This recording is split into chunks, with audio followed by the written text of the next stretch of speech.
Have you ever noticed that the moment you decide to stop looking at what you know destroys you, the temptation becomes 10 times stronger? The day you promise yourself that this time will be different, that you will finally have control, suddenly every trigger appears. Every image, every thought, every impulse seems to hunt you down with surgical precision. And perhaps you blamed yourself, thinking you are weak, broken, or that you simply do not have what it takes. But what if I told you that this is not weakness? What if this intensification is exactly the test? Carl Jung understood something that most people refuse to see. The universe does not reward your intentions, it tests them. And when you try to overcome lust, when you decide to face this force that has controlled you for years, you are not entering a simple battle of willpower. You are entering a psychological war where your own unconscious becomes the enemy, where every repressed desire returns with double the strength, where the shadow you tried to bury rises from the depths demanding to be seen. This is not about morality. This is not about being good or bad. This is about the structure of the human psyche and how it responds when you try to change something fundamental within yourself. Jung said that what you resist persists, and nowhere is this more evident than in the attempt to control sexual energy. Because lust is not just a physical impulse. It is a door to the unconscious, a manifestation of desires, fears, and wounds you do not even know you carry. And when you try to close that door without understanding what is behind it, the pressure only increases until everything explodes. If you have made it this far, it is because you have felt this. You have tried to stop and failed. You have promised and broken that promise. You have felt the shame, the frustration, the exhausting cycle of falling and getting up only to fall again. But perhaps no one has told you this. The test is not to become perfect. The test is to see if you have the courage to look at what lust truly represents within you. Because only then can you free yourself from it. Are you ready? Then let us begin.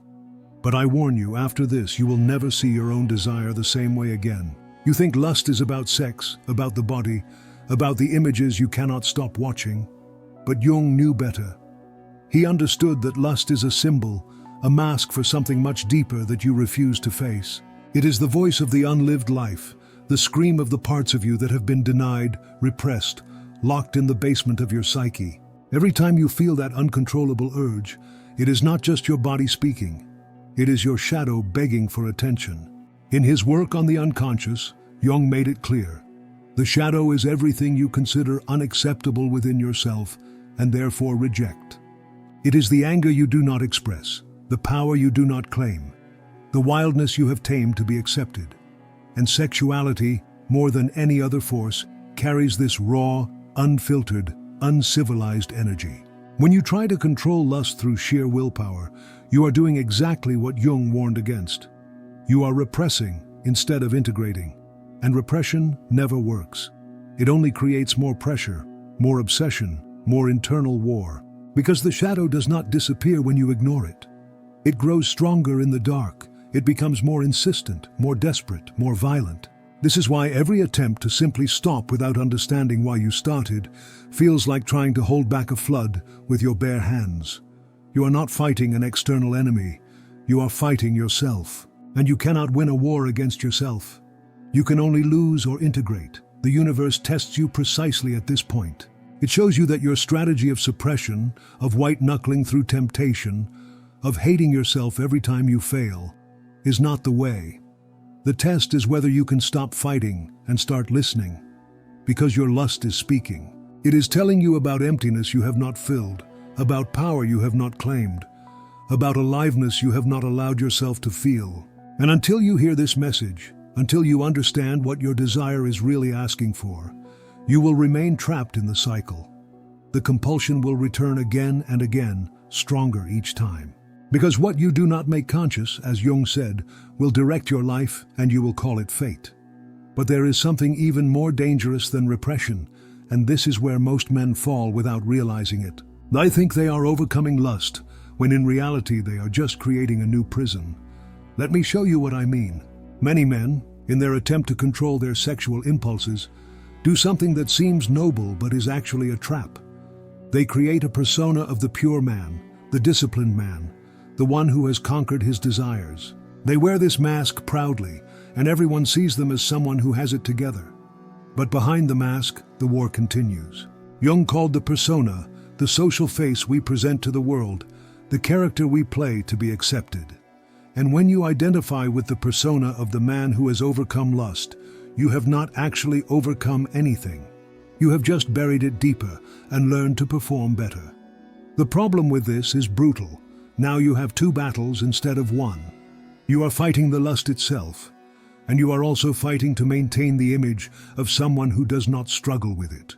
And this second battle is exhausting because it requires constant vigilance, constant performance, constant denial of what is still alive within you. You start to judge others who struggle with what you claim to have conquered. You become moralistic, rigid, superior. But Jung knew what this really was: projection. You are condemning in others what you have not accepted in yourself. And the universe tests you here with a precision that is almost cruel. It waits until you are most proud of your control, most confident in your persona. And then it sends a trigger so powerful that everything crumbles. The fall is devastating not just because you gave in to the impulse, but because your entire identity as the man who had overcome it shatters. And this is the test. Will you continue to play the game of the persona, rebuilding the mask and pretending it never happened? Or will you finally admit that you are human, that you have a shadow, that you contain both light and darkness, and that real freedom comes not from perfecting the image, but from accepting the whole? Most men fail here. They rebuild the mask faster than before, more rigid, more defended. But a very few, stop. They sit in the ruins of their false identity and ask, what if the goal was never to become pure? What if the goal was to become whole? And this question changes everything, because now we are no longer talking about overcoming lust through willpower. We are talking about something much deeper, much more difficult, and infinitely more real. The universe does not want you to become a saint. It wants you to become conscious. And consciousness requires you to see what you have been hiding, to feel what you have been numbing, to own what you have been projecting.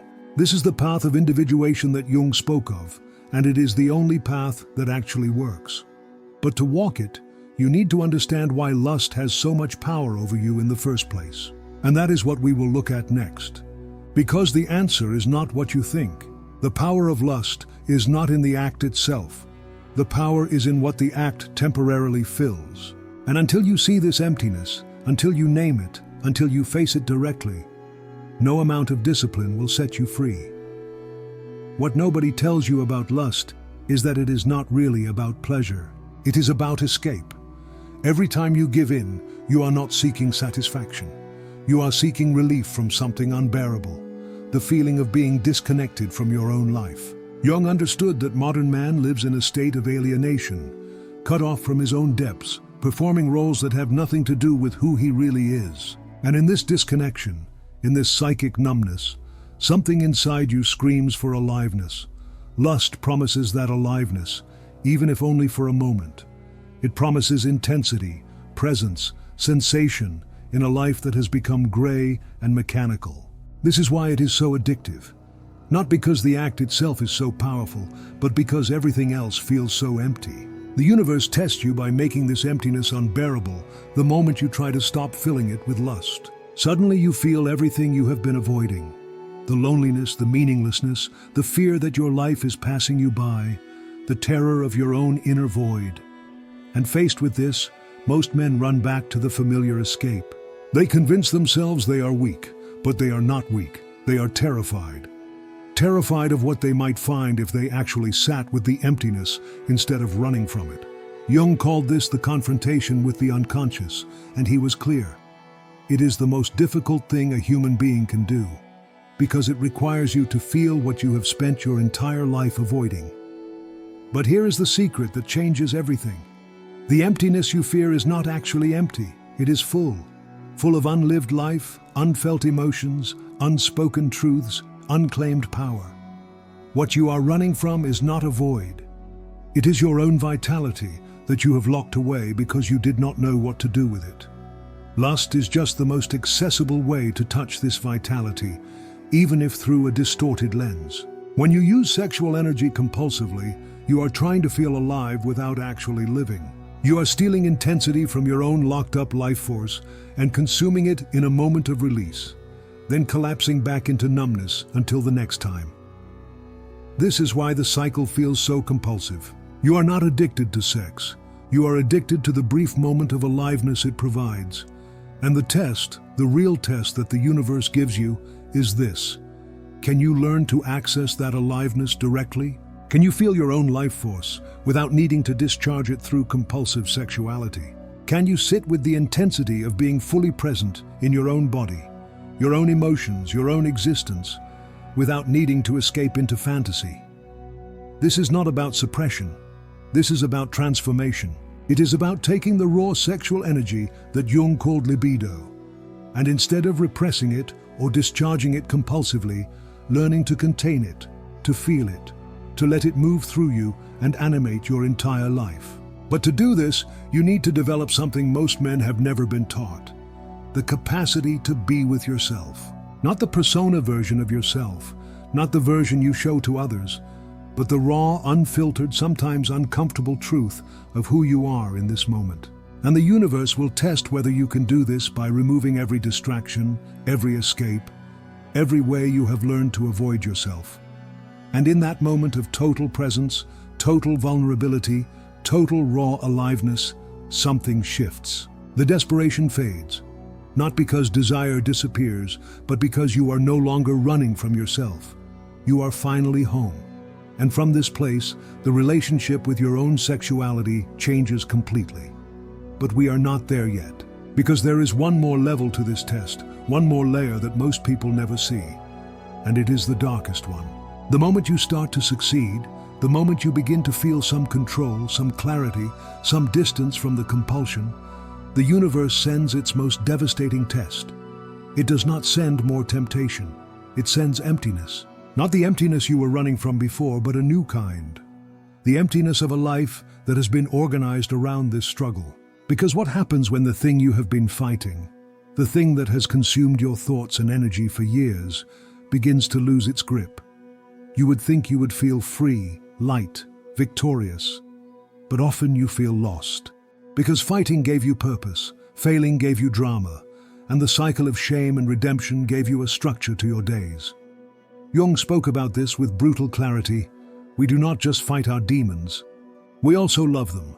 We become attached to our patterns, even the destructive ones, because they give us an identity.